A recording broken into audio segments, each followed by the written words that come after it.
बिस्मिल्लाहिर्रहमानिर्रहीम अस्सलाम वालेकुम। दोस्तों, बकरी फार्मिंग शौक नहीं, ये एक पूरा कारोबार है। जिन्हां कोल अज कोई कारोबार नहीं पर दिल विच ख्वाहिश है कि अपनी मेहनत दे नाल कुछ बनना है, वो लोकां लई बकरी फार्मिंग एक बेहतरीन मौका है। ਇਹਦੇ ਵਾਸਤੇ ना तो बहुत सारा सरमाया चाहिए वा ते ना ही कोई बहुत सारी जमीन, बस नीयत साफ ते दिल विच हौसला ते थोड़ी जी समझ चाहिए है। बकरी फार्मिंग वो कारोबार है जिहड़ा बंदे नूं कदम कदम ते सिखाउंदा है कि सबर ते मेहनत दा सिला हमेशा मिलता है। अज हज़ारां लोग बकरी फार्मिंग करके लखां नहीं करोड़ां विच खेल रहे हैं। जे तुसीं भी जिंदगी बदलना चाहते हो तो बकरी फार्मिंग शुरू करो।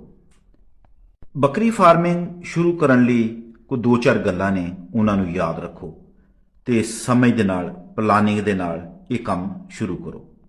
सब तो पहले तो साढ़े को जगह होनी चाहिए है।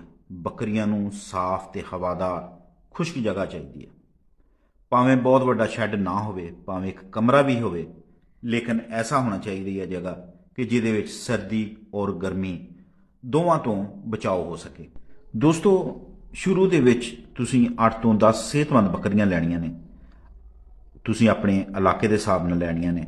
जे अगर तुसीं पंजाब दे विच हो तो फैसलाबाद दी जिहड़ी बीटल नस्ल आ वो अपनी मिसाल आप आ, जिहड़ी दुध भी बहुता देंदी है ते बच्चों की ग्रोथ भी बड़ी होंदी है ते उस तो बाद बच्चे भी ज़्यादा देंदी है।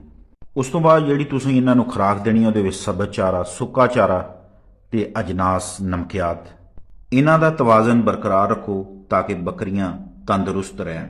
उस तो बाद बकरी की वैक्सीनेशन करवानी है। साल दे विच 2 दफ़ा वैक्सीनेशन होंदी है।